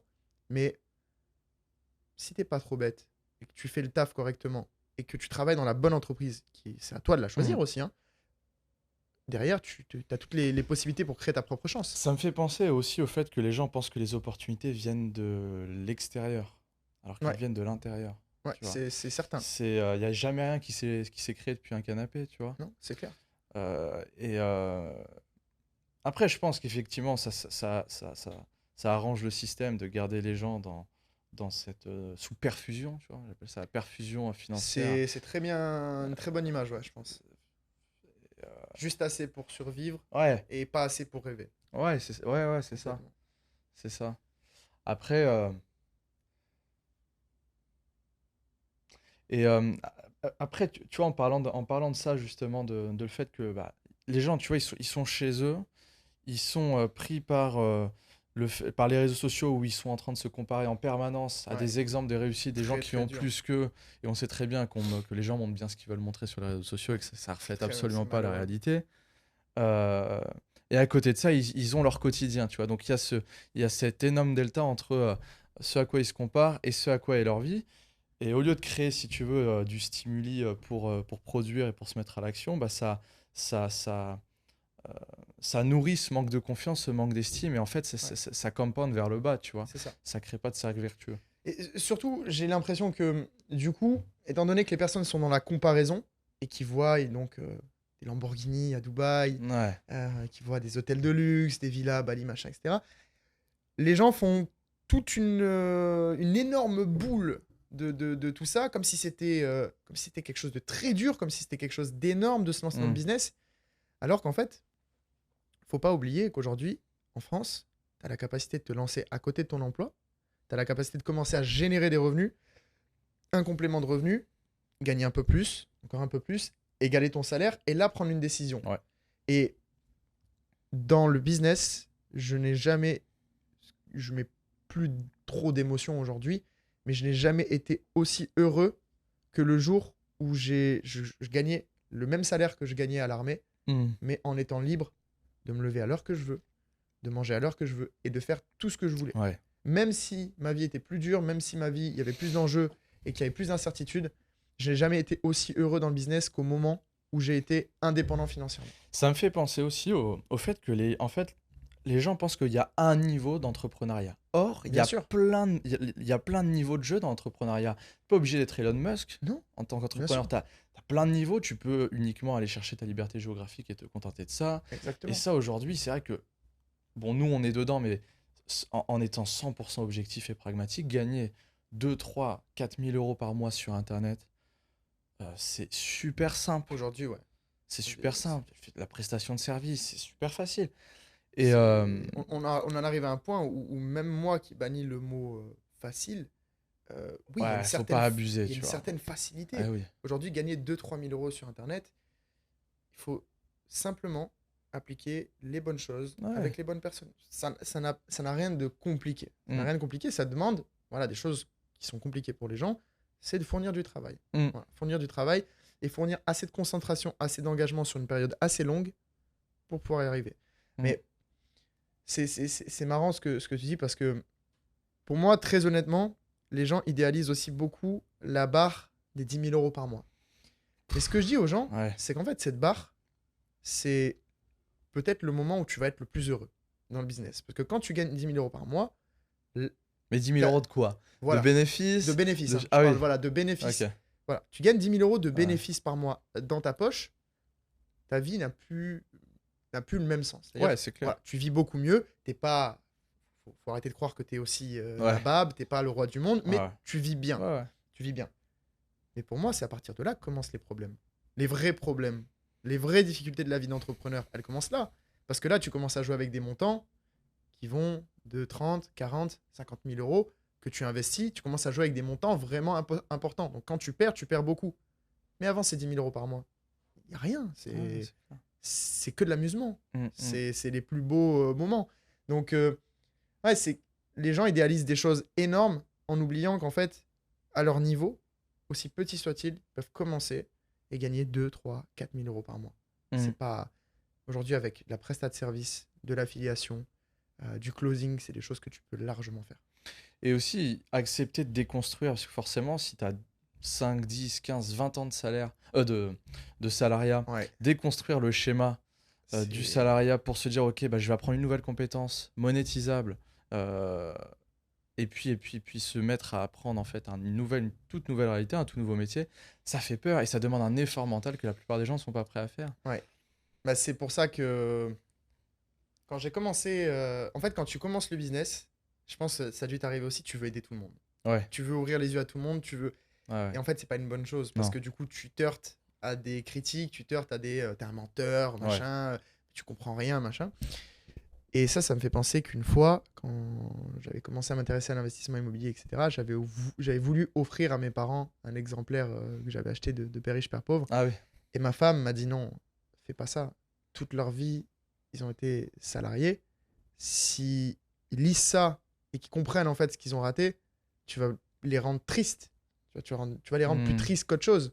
Donc, c'est pas une bonne idée. c'est intéressant. Moi, ma mère, elle en a tiré. Franchement, je leur ai fait lire. Ouais. Et ils ont pas reçu l'information avec de la souffrance, quoi. Tu vois, Ok. ils ont dit, ah ouais, c'est intéressant, actif, passif, machin. Tu vois. Ouais. Mais ouais, c'est ça. Tu balayes des années en fait de paradigme. Le schéma mental, c'est compliqué. Hein. C'est- C'est compliqué. Et c'est pour ça que, pour moi, la vision, elle est d'abord de voir. Avant de vouloir voir grand, Ouais. avant de vouloir voir voilà, de très gros accomplissements, déjà voir à égaler ce que tu es capable de faire Ouais. dans un salariat Ouais, avec ton carrément. activité. Et puis, je veux dire, quand tu gagnes de l'argent, par exemple, quand tu fais du closing, etc., l'argent n'a pas le même goût. Ouais. L'argent t'as pas la même sensation que quand tu reçois ton salaire. Hmm. Quand tu perçois tes commissions, tes premières commissions, t'as pas la même. Je sais pas, c'est pas le même ressenti. Ouais, c'est vrai. D'ailleurs, j'aimerais bien avoir qu'on en parle, ta vision par rapport à l'argent. Toi, aujourd'hui, qu'est-ce que ça signifie pour toi? Comment tu utilises ton argent aujourd'hui? Alors, je flex avec des Lamborghini, je loue des yachts Ouais. et je prends des vols en jet. Non. Je te crois pas. non, J'ai pas vu ça sur ton Insta. non. L'argent, pour moi, c'est une simple énergie qui permet de financer des bonnes ou des mauvaises choses. C'est un outil. C'est un outil, ni plus ni moins. Est-ce qu'il est bon, est-ce qu'il est mauvais? Ça, c'est pas à moi d'en décider. Je crois que c'est à personne d'en décider. Je pense que c'est ce qu'on en fait. Mais il y a une phrase que j'aime beaucoup, et j'avais cette discussion assez souvent avec Roman que tu as accueilli. C'est un accélérateur, au final. Je pense que c'est un accélérateur. C'est-à-dire que si tu donnes de l'argent au plus grand des dictateurs, au plus grand des tyrans, ce sera juste un tyran qui a encore plus de moyens d'être un tyran. Parce que l'argent, c'est des moyens, c'est des solutions. C'est pour ça qu'on dit, oui, toi, tu as les moyens. Voilà, quand tu as de l'argent, tu as des solutions. Donc je pense que si tu donnes beaucoup d'argent à un connard, ça sera un encore plus gros connard. Hmm. Par contre, si tu donnes de l'argent à un gars qui est humaniste, qui aide les associations, qui fait de l'humanitaire, qui fait que des bonnes choses dans sa vie, le gars va être encore plus gentil. Et tu vois, c'est la discussion que j'avais avec ma femme. C'est marrant que tu me parles de ça. Il y a encore quelques jours, elle est allée à un anniversaire et elle m'a dit, franchement, heureusement que t'es pas venu, parce que les gars qui étaient là, c'était des mecs qui gagnaient 3 4 000 euros par mois et qui disaient oui, moi j'ai pas besoin de plus, je suis à Bali, je suis bien. Bon, aujourd'hui, à Bali, avec 3 4 000 euros par mois, déjà tu vis pas très bien. Tu es dans une guest house. Bon, je vois pas trop l'intérêt. Mais je dis, oui, effectivement, heureusement que je suis pas venu parce que je me serais pas manqué de dire. Des ennemis, là. Je me serais pas manqué de dire que, bah, effectivement, si tu gagnes 3 4 000 euros par mois et que tu es heureux comme ça, etc., ok, très bien. Mais dis pas que t'as pas besoin de plus. Parce que c'est égoïste. C'est ce sentiment de suffisance. Voilà, c'est totalement égoïste parce que toi, t'as pas besoin de plus. Mais peut-être que ta mère qui est encore salariée ou ton père qui est encore en train de se casser le dos sur des chantiers ou quoi, il en a besoin, lui, de cet argent. Il en a besoin des choses que tu peux faire pour lui. Et c'est pour ça que je pense que l'argent, c'est vraiment ce qui permet aux gens d'être encore plus bons ou d'être encore plus mauvais. Et d'abord, comme tu dis, encore plus de suffisance ou plus d'humilité. Donc, pour moi, c'est ce qui donne aussi la possibilité aux gens d'être égoïstes, quoi. Je comprends pas, en fait, cette vision des choses. Si moi, toi, je t'en vois as ça pas comme besoin, des options. Si toi, t'en as pas besoin, la famille que tu vas créer, que tu dois créer, en a besoin. Tu vois. Moi, je supporte pas les gens qui disent ça. C'est clair. Comment je dépense après, ce que tu m'as demandé. C'est quoi tes dépenses, tes kiffs, toi? Les amis, si cette vidéo vous plaît, si vous appréciez la qualité des discussions, je vous invite vivement à vous abonner à la chaîne, à commenter évidemment et à activer la petite cloche pour être averti en temps réel des sorties des nouvelles vidéos. Et si vous souhaitez en savoir plus sur les différentes solutions que je propose, je vous invite à consulter les liens en description. Ceci étant dit, reprenons. Les amis. Très honnêtement, j'ai été, dans le passé, quelqu'un de très dépensier. Un spender. Ouais, quand même, ouais. Bah, j'ai eu je crois qu'on appelle ça le complexe. Le complexe ou le syndrome du jeune entrepreneur. Du nouveau riche, ouais. Ouais, voilà. Le syndrome du jeune entrepreneur, je l'ai eu. J'ai eu ma passade, voilà, dépenser des restos à 1000 balles, machin et tout. Dubaï. J'ai eu ces erreurs-là, dépenser de l'argent en boîte de nuit, etc. Mais ça n'a pas duré très longtemps. Aujourd'hui, je pense pas être quelqu'un qui dépense beaucoup en termes de besoins personnels, etc. Ce que j'aime bien faire, c'est dépenser dans des expériences. Un bon restaurant avec ma femme, louer une belle voiture avec mes amis et partir faire du contenu. C'est une dépense, mais c'est un investissement aussi, tu vois. Dépenser, partir faire un week-end où je suis avec ma femme, où je suis posé tranquille, je profite d'un bon service. Sinon, après, en termes d'habits, tu vois, un t-shirt comme ça, j'en ai 10. 10 fois les mêmes t-shirts. Enfin, je suis quelqu'un de très simple. Je n'ai pas forcément d'habits de marque. Après, j'apprécie pas trop ça. Voilà, je suis pas quelqu'un de très dépensier. Par contre, j'investis beaucoup. J'investis beaucoup en moi, que ce soit dans des outils, que ce soit dans des accompagnements. Roman que tu as vu, j'ai pris un accompagnement avec lui à l'époque qui, entre guillemets, pour le commun des mortels, coûte très très cher. Voilà, j'ai investi toujours aussi beaucoup d'argent. Par contre, je dépense pas énormément. Et si je dépense, c'est pour des expériences et c'est pour des choses que je veux vivre. Aujourd'hui, j'ai pas de voiture personnelle. Quand j'en veux une, je loue, tout simplement. J'ai pas de choses trop matérielles, j'en ai pas énormément. Ouais, tu privilégies les expériences aux biens matériels. Et quand je dépense, j'essaie toujours de faire en sorte que ça me revienne d'une manière ou d'une autre. Par exemple, si je vais passer un week-end quelque part, je vais essayer de créer du contenu pour optimiser et que ça puisse faire travailler aussi. Comment transformer un passif en actif. C'est un exactement. C'est ça. Ok. On est à combien de temps là? 50 minutes. Ok. Cool. Moi, j'ai envie qu'on revienne sur le sujet homme fort, homme faible de la société.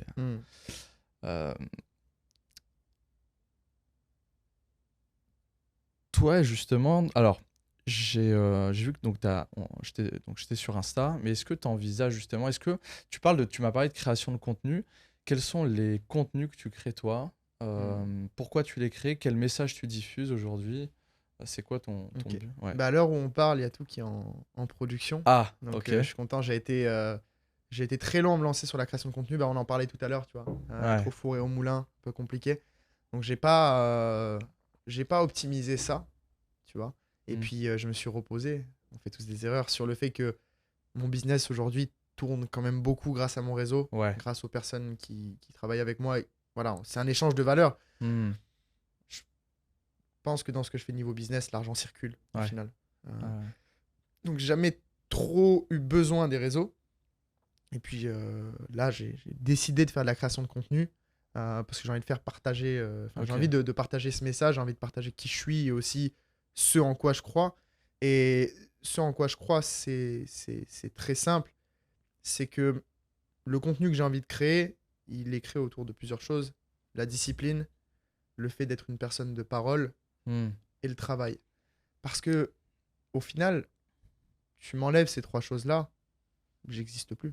Tu m'enlèves la discipline, tu m'enlèves mon goût du travail et tu m'enlèves ce fait de vouloir être fort et de m'améliorer, Hmm. j'existe plus. Ok, c'est intéressant. Tu parlais d'un homme de parole. Qu'est-ce que ça signifie pour toi aujourd'hui, un homme de parole, dans un monde Hmm. où on est obligé de faire des contrats? Ça, Ouais, c'est incroyable, hein. Tu sais, ouais, la raison pour laquelle on est obligé de faire des contrats, ou même que la blockchain a été inventée, ouais. c'est parce qu'en fait, les êtres humains sont incapables de se faire confiance. Ce Et donc, qui est, c'est ce qui est fou. on est obligé de se mettre des contrats. Ce qui est fou, c'est que j'ai la plupart de mes clients aujourd'hui avec lesquels je travaille où en fait il n'y a même pas cette notion de contrat. Waouh, Parce génial. que Ça, c'est top. c'est des gens que j'ai vus en physique Hmm. et on se comprend. Pour moi, être un homme de parole, je trouve que c'est quelque chose qui est vraiment incompris. C'est-à-dire que tu peux être un homme de parole et faire des erreurs. Par contre, si tu dis à ton client, par exemple, moi qui suis dans la vente, oui, je te promets que tu vas avoir 40 rendez-vous de vente cette semaine grâce à mes méthodes de prospection, que tu vas faire 20 000 euros à la fin du mois, etc. Si tu promets ça et que ça n'arrive pas, tu as intérêt à te rattraper. Donc, pour moi, être un homme de parole, c'est pas ne pas faire d'erreur, c'est pas de ne pas tenir ses promesses, parce que parfois, il y a des promesses qu'on fait qu'on ne peut pas tenir. Alors, Ouais. attention, je m'entends bien, il y a des promesses qu'on fait, on est persuadé de pouvoir les tenir, et puis au final, voilà, élément extérieur, ça prend plus de temps et on ne peut pas Hmm, tenir la hmm, hmm, promesse. hmm. En tout cas, ça va prendre voilà, un petit peu plus de temps. Ce que je pense dans le fait d'être un homme de parole, c'est que si tu fais une erreur, tu prends pas la caisse et enfin, tu te Hmm, barres pas en prenant la caisse. hmm, Et ça, c'est quelque chose sur le marché qui est beaucoup trop vu. hmm. Aujourd'hui, certaines personnes qui regarderont cette vidéo comprendront très bien de qui je suis en train de parler. Me connaissant, c'est des personnes qui vont Ok. connaître. Euh, Il y a des personnes qui font des erreurs et plutôt que d'assumer leurs erreurs et de prendre à leur charge les pertes Hmm. financières ou d'essayer de rattraper les choses en mettant plus de travail, en mettant plus d'engagement, en mettant de côté d'autres projets pour vraiment se concentrer sur ça, Ouais. vont abandonner. Donc, je pense qu'être un homme de parole, c'est que à partir du moment où quelqu'un t'a payé, à partir du moment où tu as donné ta parole, Hmm, tu as une obligation de moyens, tu as une obligation de tout faire hmm. pour que tu ailles au bout de la mission, tu vois. Je Ça me pense que fait. c'est ça, être un homme de parole. Ouais. Pour moi, tu vois, je résume ça en 4 mots. Je dis, je fais, tu vois. Ouais, ouais, complètement. Et tu parlais des gens qui partent avec la caisse, tu vois. Et moi, ça me fait penser, encore une fois, à l'état d'esprit de la plupart des gens. Mm. C'est l'incapacité à se projeter sur le long terme. Ouais. À surestimer ce qu'ils sont capables de faire sur le court terme et à sous-estimer ce qu'ils peuvent accomplir sur le long terme. Euh, Regarde, l'année dernière, l'âge d'or des NFT, hein, j'imagine que tu en connais, hein, Dubaï, ils sont connus, on va pas citer leur Connu ou en nom, prison, ils se reconnaîtront, ouais, ou en prison. malheureusement. Mais tu vois, c'est tellement plus vertueux, beaucoup plus intéressant de se dire, voilà, je vais créer, ok, il y a un phénomène de bulle, il y a un engouement disproportionné sur un secteur, eh bien, je vais en profiter pour créer quelque chose de valeur qui apporte aux gens. Et je vais bâtir. Non, tu vois, on va essayer de surfer sur la vague, on va créer un NFT avec une photo de singe, et on va rug, on va prendre la caisse et Ouais. on va se barrer. Il y a eu un tel transfert de richesse Ouais. entre personnes crédules et voleur, Pouah. que là, c'est seulement maintenant que les retombées sont en train d'arriver. Moi, cette bulle des NFT, etc., j'ai fait le choix de pas rentrer dedans Ouais, moi non plus, ouais. parce que je voyais ça très court-termiste Mm. et j'avais pas envie de griller cette image que j'avais aussi d'être quelqu'un de parole et quelqu'un La de droit. réputation. Parce que, en fait, Ouais. Ouais. j'ai très vite compris quand je demandais aux gars, mais du coup, ok, vous avez fait 8 millions, mais c'est quoi la suite? Pourquoi les gens vous ont donné 8 millions? Il n'y avait jamais de réponse concrète. Il n'y avait jamais rien. Et des projets aujourd'hui où les gars ont fait 8, 10 millions, etc., Ouais. peuvent avoir les excuses qu'ils veulent. Ils peuvent dire oui, la techno n'a pas marché, la communauté n'a pas su. Ils peuvent avoir les excuses qu'ils veulent. S'ils sont partis avec la caisse, si les choses n'ont pas avancé, ils ont fait un rug pull. Mm. Donc, tôt ou tard, les têtes vont tomber, Dubaï ou pas. On l'a vu. Mm. Puis à Avec, l'extradition, maintenant. voilà, on l'a vu, ouais, Ouais. surtout. Et puis, je pense qu'il vaut mieux se faire extrader de Dubaï qu'être en prison à Dubaï. Ouais. Mais on l'a vu avec celui qui est parti en prison. Mm. Il a posé les pieds à JFK, il s'est fait arrêter. Mm. Donc, quelle bonne idée aussi de rug pull sur des Américains et puis de partir faire ses vacances Ouais. dans le pays que tu viens Ah, d'arnaquer. jugeote, hein. Puis rug pull avec un dashboard, enfin un wallet perso, machin. Oui. Champion. Un pro, quoi. Voilà. c'est ce qu'on disait tout à l'heure, bête et méchant. Tu vois. Ouais. C'est pas des génies du mal. Mais ça, on le retrouve dans toutes les bulles. Par exemple, regarde le CPF. T'as des gars Putain. qui vont faire des 15-20 millions par an en étant très sérieux.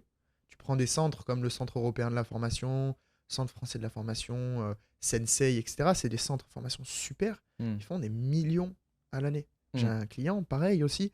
Il fait du bilan de compétences, il est très sérieux, il travaille en étroite collaboration avec des psys. Ils font des millions à l'année avec le CPF.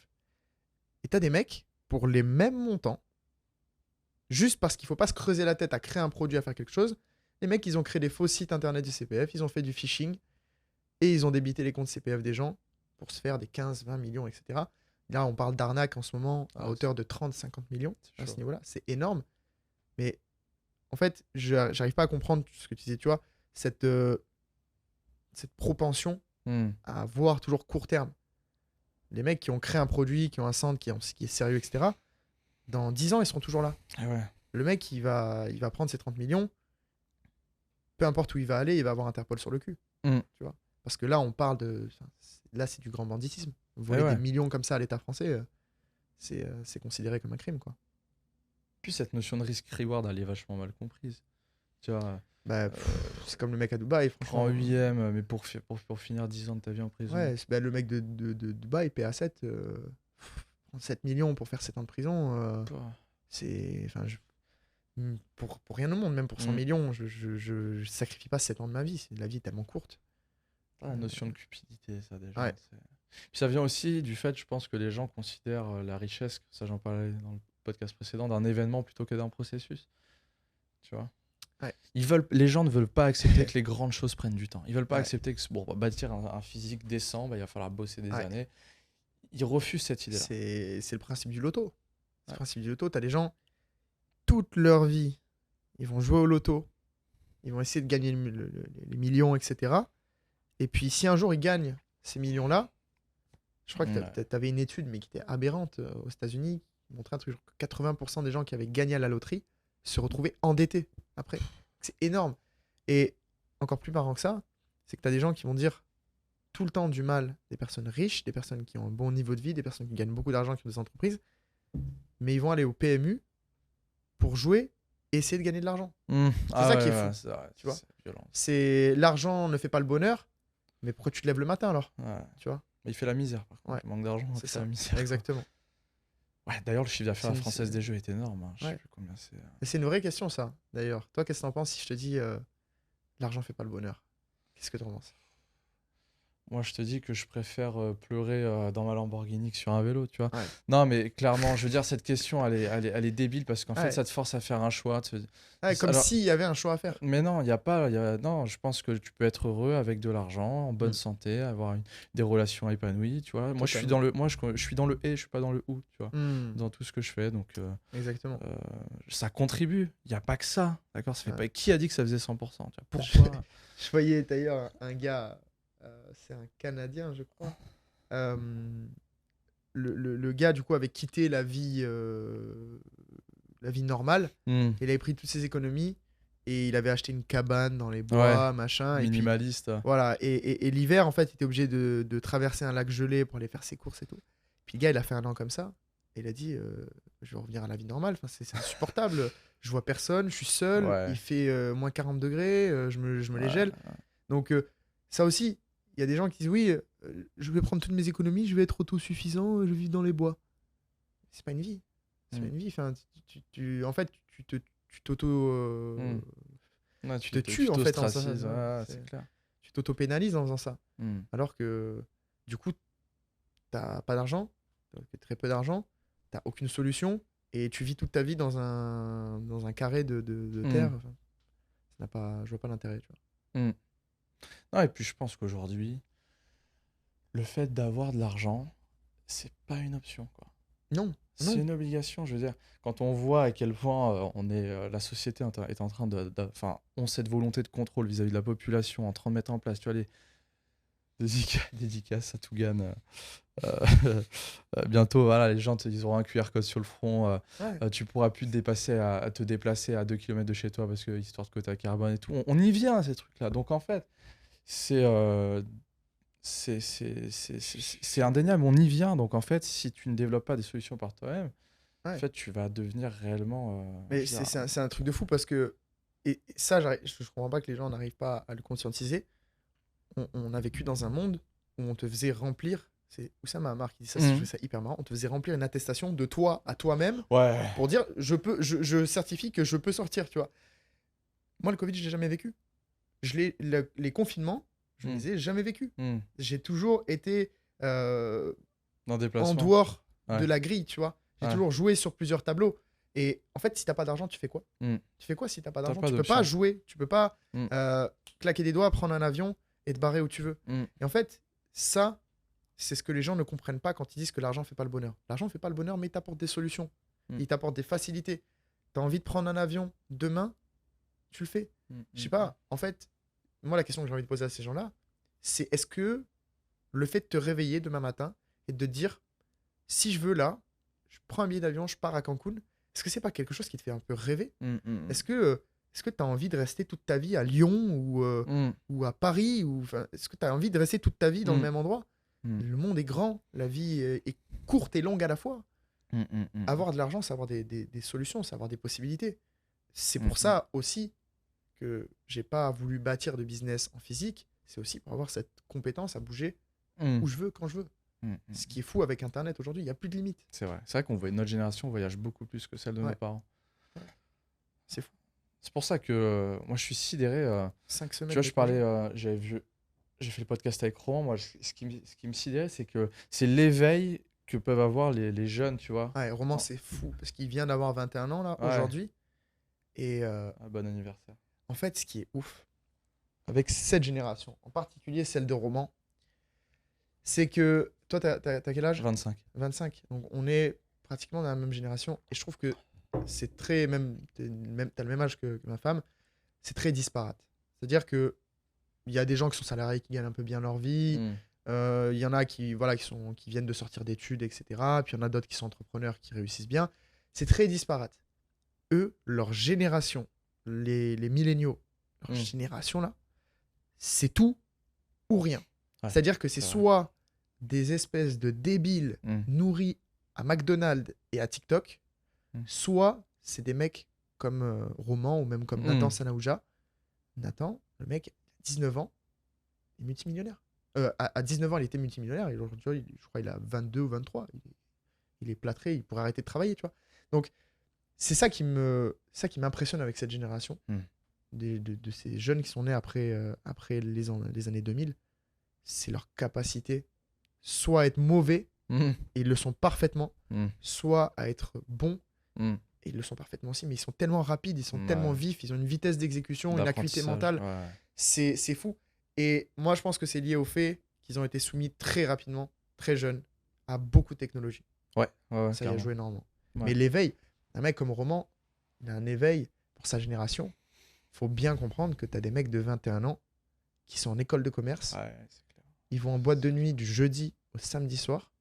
Leur vie, c'est boire des bières et jouer à Fortnite. Mm, mm. C'est... Ah, c'est d'une violence. Tu vois? Et puis d'un autre côté, tu as un gars qui fait 5 chiffres par mois, il est à Bali. Tu Il sais, vit ça me bien. fait penser à cette notion d'ascenseur social, tu vois. Aujourd'hui, avec Internet, tu vois, alors, beaucoup plus avant, maintenant, je Mm. dirais que le Web3, c'est dans la continuité, mais le fait pour qu'une société soit saine, tu vois, il faut qu'un pauvre puisse devenir riche et un riche redevenir pauvre, tu vois. Mm. Et, euh, et avec Internet, on avait connu ça, tu vois, des gens lambda depuis leur chambre, quoi, qui se Mm. lancent dans le drop, qui font du Ouais. machin et tout, et puis qui arrivent à Ouais, exploser. bien sûr. Le Web3 a créé aussi ces opportunités-là où t'as des Ouais. mecs en calbar sur leur Ça a été canapé qui sont fou. devenus multimillionnaires en un bull run ou Ah deux, ouais. tu vois. Et moi, j'ai quand même le sentiment que plus on va avancer, plus l'ascenseur social va se réduire et qu'il sera beaucoup plus compliqué pour une personne lambda de s'extraire de sa situation initiale pour s'élever. Alors, je pense qu'il y aura toujours des opportunités. Les gens qui sont malins s'en sortiront toujours, Ouais, mais ce sera beaucoup plus compliqué de s'élever, tu vois, exactement. de changer sa situation. Regarde comment tu vivais il y a 5 ans. Regarde ce que te coûtait la vie il y a Ah, 5 ans. Et regarde ce que te coûte la vie aujourd'hui. Imagine dans 10 ans. ouais. Je pense que oui, les gens vont être dans une misère sociale, même avec des grands diplômes. Parce que Ouais. c'est quelque chose qui me fait Ah oui, toujours très rire. parlons-en. Il y en a qui ont des grands diplômes, etc. Ils finissent leur école de commerce, master, MBA, machin. Ils finissent à être payés 4K, 5K par mois à la défense. Premier réflexe, je m'achète une bagnole à crédit, je prends un appartement hors de prix et je vis comme un nabab, tu vois. Mais en fait, sur un piédestal, c'est juste des smicards bien payés, tu vois. Bah ouais. Et avec aucune liberté. Et en fait, Hmm. ce qui est fou et ce qui, pour moi, ce qui est très vrai dans ce que tu dis, c'est que plus on va avancer, plus les gens dans le schéma classique de la vie ne vont pas avoir de liberté. Regarde, encore il y a 2 ans, t'empruntais pour un bien immobilier à 0,5%. Crédit à 0,5%. Les taux étaient anecdotiques. Hmm. Aujourd'hui, on est plus proche des 4% que ce qu'on est proche Ah, des c'est 0%. violent. Donc, ils sont en train de verrouiller tous les leviers d'enrichissement des gens en appliquant un principe vieux comme le monde, le bâton et la carotte. Ouais, ouais, ouais. Soit tu avances, tu travailles comme un petit T'es esclave? pion, comme un petit esclave, et tu auras ta carotte, tu pourras manger, tu Hmm. pourras surtout vivre, mais surtout survivre. Ouais. C'est-à-dire, parle pas trop, voilà, t'éparpilles pas trop, survis. Soit tu seras pas comme les autres, et donc là, tu auras le bâton. Hmm. Là, tu auras le bâton, le crédit social va arriver, quoi qu'il arrive. Tu ne pourras plus accéder aux lieux de la vie commune, exactement comme c'est arrivé avec le Covid. Hein. On a fait des personnes non vaccinées des parias. Donc, tout ça, pour moi, ce qui se passe depuis des années, c'est des tests. Mm. On est en train de tester et de voir ce qui fonctionne, voir ce qui ne fonctionne pas. Mm. Là, maintenant, ils ont compris la formule. Ouais. Donc, d'année en année, oui, ça va être de plus en plus difficile. Donc, C'est vrai que moi, j'ai été vachement surpris de la réaction des gens face au Covid et au confinement. Je me dis, putain, je pensais vraiment que les gens avaient beaucoup plus de libre arbitre. non, c'est ouf. Mais ça a été mené d'une manière. Violent. Ça a été mené d'une manière, pour moi, c'est vieux comme le monde, encore une fois, mais c'est divisé pour mieux régner. Mm. Ils ont su diviser 2 catégories de peuples, même 3, j'ai envie de dire. Les anti-vaccins, Mm. les complotistes, Mm. entre guillemets, et les pro-vaccins, qui sont aussi souvent des pro-Mélenchon, pro-Europe, etc. Donc, il y a des complotistes qui sont débiles, Mm. il y a des pro-vaccins qui sont débiles, c'est pas le sujet. Mais ils ont bien divisé ça. Et puis au milieu, t'avais les nice guys, les mecs qui comprenaient pas trop, tu vois, ils étaient là, bon, je me fais vacciner parce que comme ça, je vais pouvoir aller boire des bières, et puis comme ça, je vais pouvoir aller au cinéma. Et puis, en fait, ils ont tellement bien Ouais. divisé ça C'est vrai. que ils ont contrôlé, ils ont régné sur le peuple d'une manière.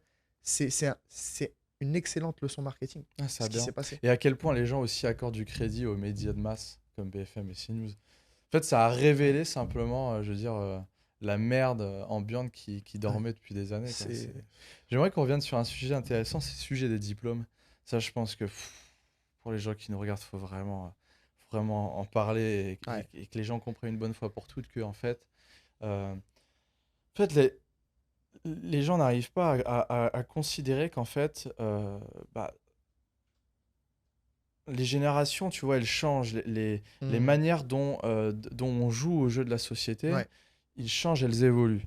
Avant, il était évident que pour avoir un travail bien rémunéré, t'élever en termes de statut social dans la société, un diplôme était nécessaire.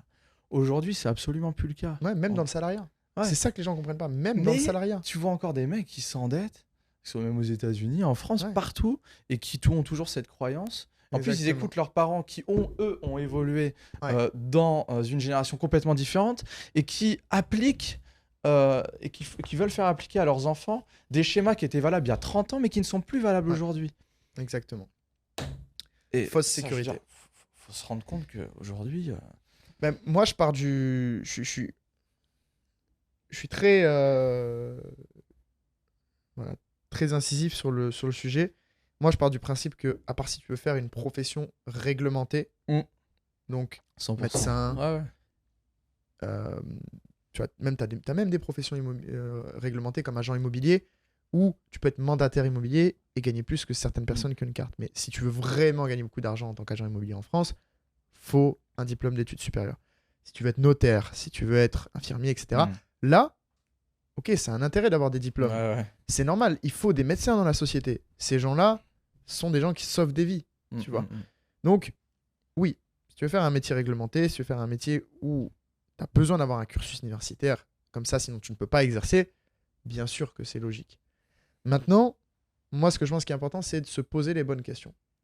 Est-ce qu'aujourd'hui, faire un diplôme de business en ayant des cours, même si ça a changé, aujourd'hui, attention, les écoles de commerce font venir des entrepreneurs dans les écoles.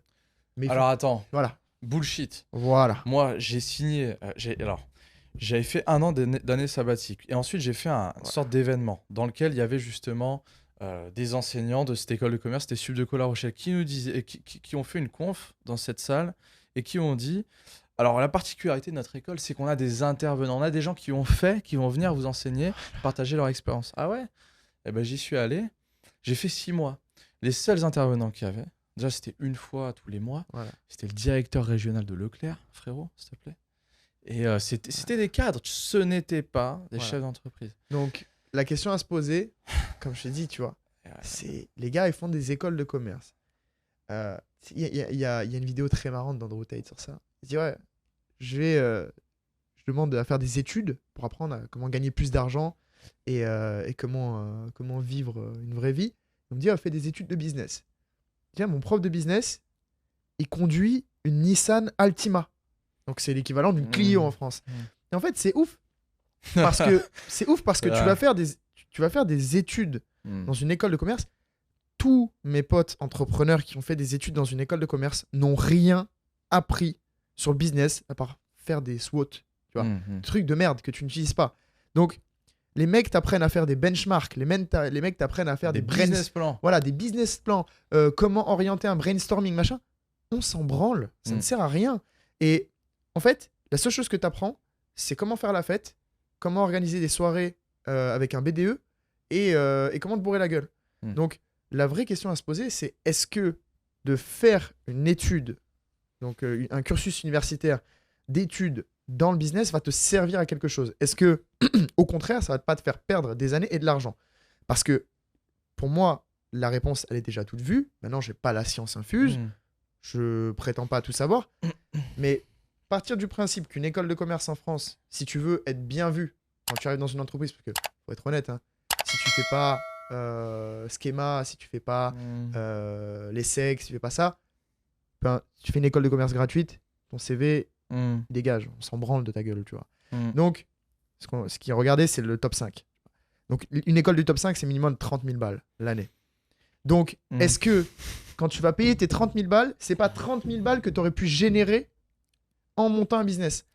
Je prends l'exemple d'un de mes anciens clients, qui est aujourd'hui un de mes partenaires, avec qui je prends beaucoup de plaisir à travailler, Kémy, Ikadriwen, qui a monté Univertech, très belle boîte de marketing digital, etc.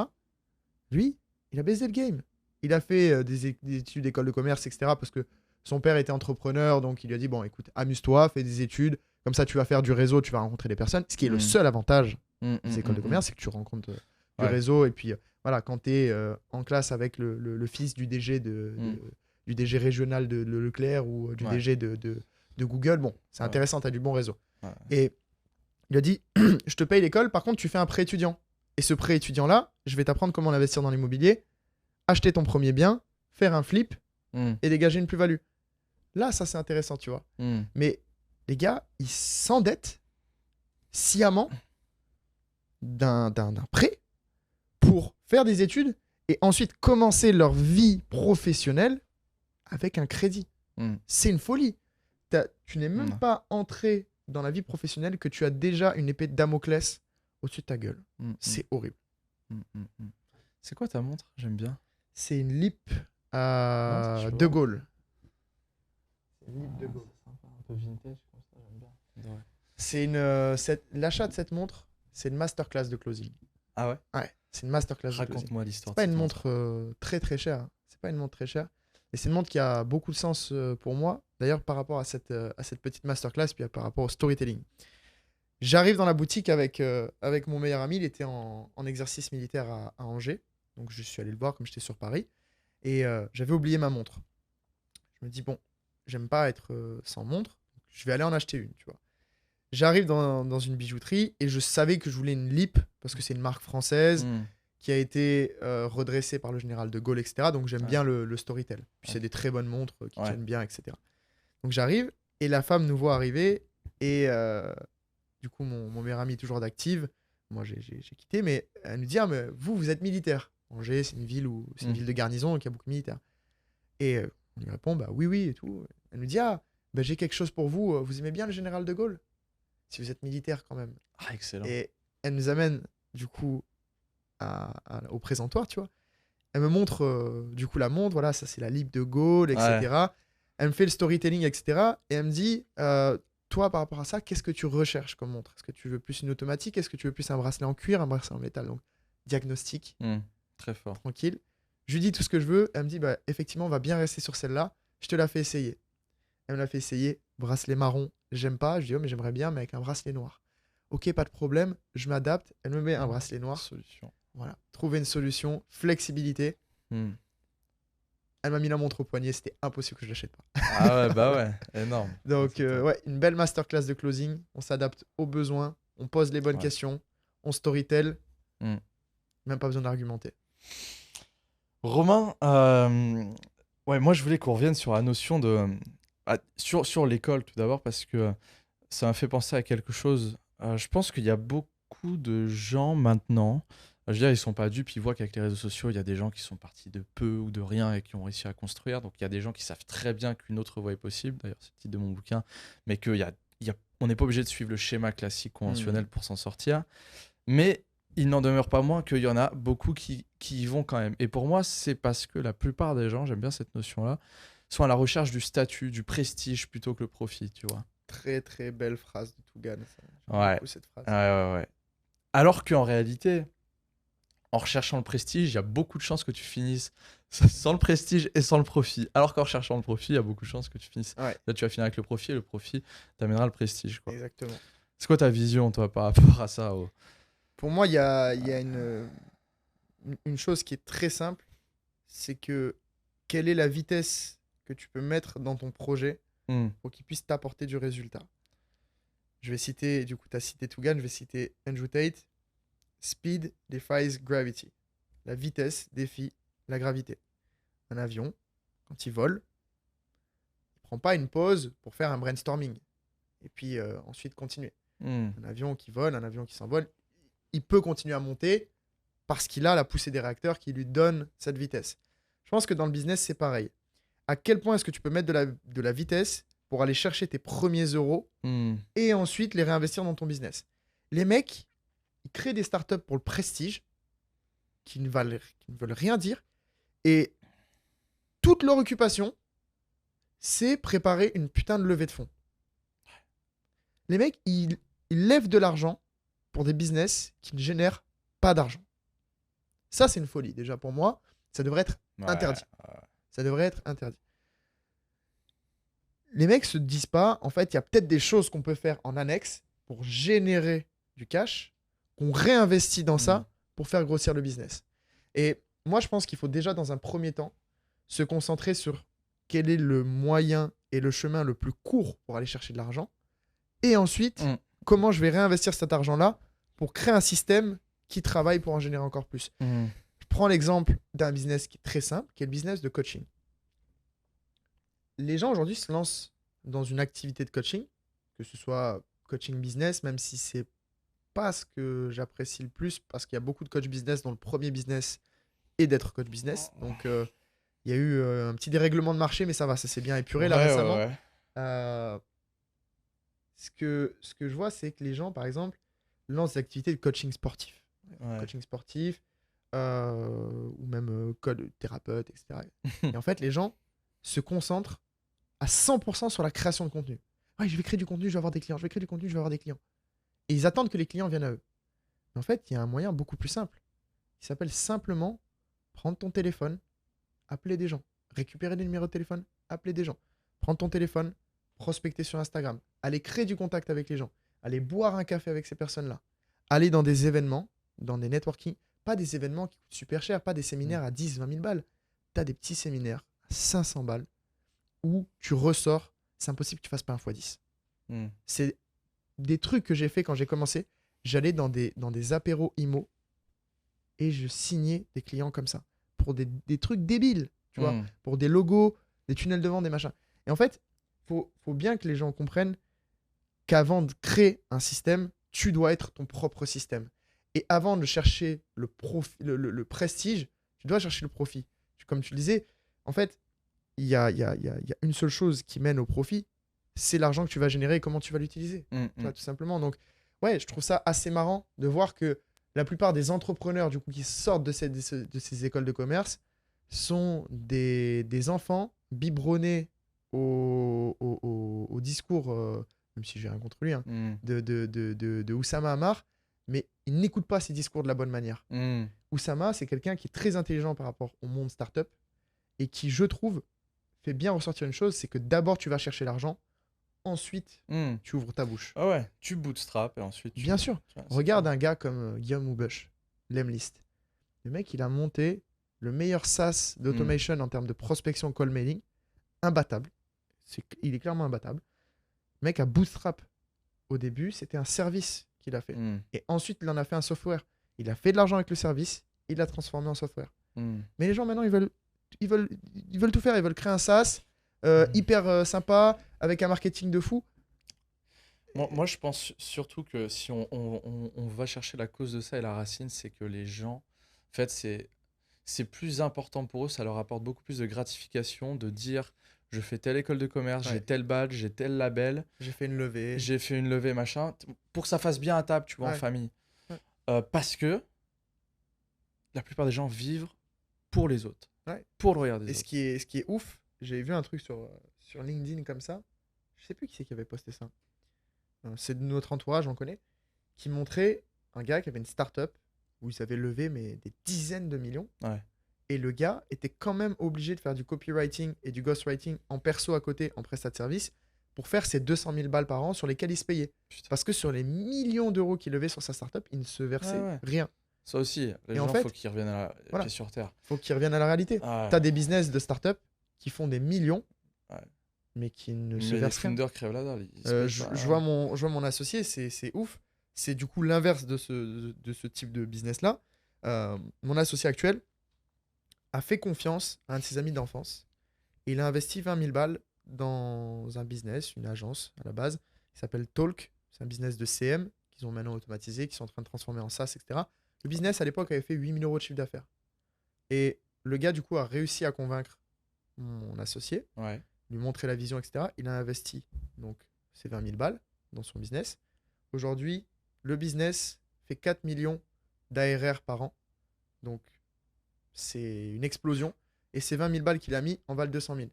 Mais le gars, quand il a fait ça, il a levé des fonds. Pourquoi ? Mm. Pour recruter une force commerciale. Mm. Il n'a pas investi, donc il a levé 100 000 au total. Il n'a pas investi 1 euro dans du marketing. Il n'a pas investi 1 euro dans des choses inutiles. Il a investi tout son argent et tout le chiffre d'affaires qui rentrait et qui générait du bénéfice dans l'humain, dans la création d'une force commerciale qui va chercher du deal, qui remplit un pipe, qui fait des appels de vente et qui close, Mm. tout simplement. Et ça encore, pour moi, c'est quelque chose qui est trop négligé. les gens se concentrent sur plein de choses hyper compliquées, Ouais. des logos, des tunnels de vente, Mm. des shootings photos, des machins, mais ils savent pas vendre, ils savent pas ce que c'est un process de vente, ils sont pas capables d'influencer qui que ce soit autour d'eux. Ça sert à quoi? Ça sert à quoi d'être le plus beau si t'es pas le plus bon? C'est inutile. Mm. C'est fou. Yes, il nous reste combien de temps? Enfin, quelle heure il est? Ah, ça tue.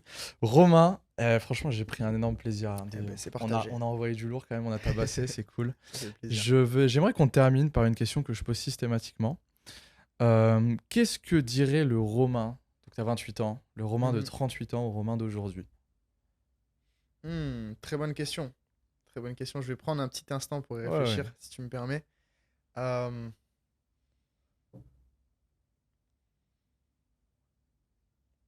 Ouais, c'est bon, je sais. Dis-moi. Continue. Continue. C'est tout. T'as des. C'est quoi tes rêves, tes objectifs de vie? Ce que tu aimerais vraiment accomplir avant de mourir? Euh, J'ai la volonté de créer une famille, quand même, au point de vue personnel, hein. J'ai la volonté de créer une famille. Je pense que c'est important, en tant qu'homme, de créer et de perpétuer un certain message. Mhm. Maintenant, au niveau personnel, la chose que je veux, c'est continuer à vivre libre et continuer à pouvoir accomplir tout ce en quoi je rêve. Pouvoir faire tout ce que je veux faire comme je le veux, quand je le veux, et toujours trouver les moyens. Les grandes choses que je voudrais accomplir sont plus au point de vue... bien sûr, là, il y a l'humanitaire, c'est quelque chose qui me donne envie et que, Mm. que je veux faire parce que je pense que en France, on a beaucoup de chance, on a beaucoup de possibilités. Aujourd'hui, on est un des seuls pays où limite on te donne de l'argent pour entreprendre. Bon, après, on te le reprend bien, ça c'est vrai. Mais il y a des pays comme là où on se trouve actuellement à Bali, où les gens, à la naissance, n'ont même pas la chance de pouvoir rêver parce qu'ils n'ont rien. Mm. Donc, c'est plus dans pas dans une notion, même si je le ferais, de donner de la nourriture, d'apporter des vivres, etc. Mais ce que j'aimerais, c'est pouvoir apporter de l'éducation Mm. et rendre le rêve possible pour ces gens-là. Je pense que c'est une des choses qui me drive aujourd'hui le plus avec le fait de créer une famille et de vivre une vie libre, tout Mm. simplement. Parce que ce que je veux, c'est que le jour où je partirai, le plus tard possible, je l'espère. De toute façon, je vais travailler jusqu'à très tard, j'en suis persuadé. Mm. Mais le jour où je partirai, sur mon lit de mort, je veux pouvoir me dire, c'est bon, je suis allé au bout. J'ai fait tout ce Mm. qu'il fallait faire. Ouais. Tu vois. Je préfère vraiment Mm. mourir en ayant échoué, perdu des centaines de fois et peut-être pas réussi à faire tout ce que je Mm. voulais faire, tu vois, que mourir en ayant le regret de me dire, ah mais si j'avais pensé, si j'avais Mm. eu le courage de le faire, tu vois, c'est bateau, c'est bête dit comme ça, mais la vie elle est trop courte. La vie elle est trop courte, ça passe trop vite. Mm. Et je le vois avec mon oncle, petite pensée à lui. Il est parti à la retraite, 6 mois après, il était parti. Il était mort. Donc la vie, elle est trop courte. Mm. Faut Mm. pas, Mm. faut pas se permettre d'avoir des regrets, tout simplement. Tu, Ouais, quand tu prends conscience que le temps est limité, quoi, c'est important de. La plupart des gens agissent et vivent leur vie comme si le temps était illimité. Ça, c'est une vraie erreur, ça. C'est ouf. Le capital temps qu'on a, en fait, on se rend pas compte à quel point ça passe vite. Enfin, tu Mm. vois, je te pose la question, genre, quand t'avais 5 ans, est-ce que c'est quelque chose qui te paraît loin ou est-ce que c'est quelque chose qui te paraît affreusement proche, Proche. tu vois? Et pour autant, enfin, tu claques des doigts et Mm. tu repenses à cette période-là, tu vois. Donc c'est fou de se dire à quel point ça passe vite, à quel point les dizaines vont très vite Mm. et qu'en fait, c'est maintenant. Mm. C'est maintenant et c'est pas demain, c'est pas après-demain. Et Ouais, moi j'aimerais bien terminer sur le fait que la différence entre vivre et exister, c'est de faire, quoi. ouais, Et qu'il faut, exactement. il faut réapprendre aux gens à faire, tu vois, Exactement. et arrêter de consommer. Suffit pas d'exister, hein. Ça c'est Ouais. clair et net, hein. Suffit pas de juste être là. Romain, merci. Yes. C'était du lourd, Eh franchement. ben, avec grand plaisir. J'espère que les auditeurs vont apprécier de toute façon, étant donné qu'on a pris un max de plaisir tous les deux, je pense que Exactement. les gens vont apprécier. Les amis, du coup, on se retrouve pour un prochain épisode de Zero to Hero. N'hésitez pas à liker, on active la cloche et on s'abonne. Je vous dis à très bientôt les amis, merci à vous. Ciao.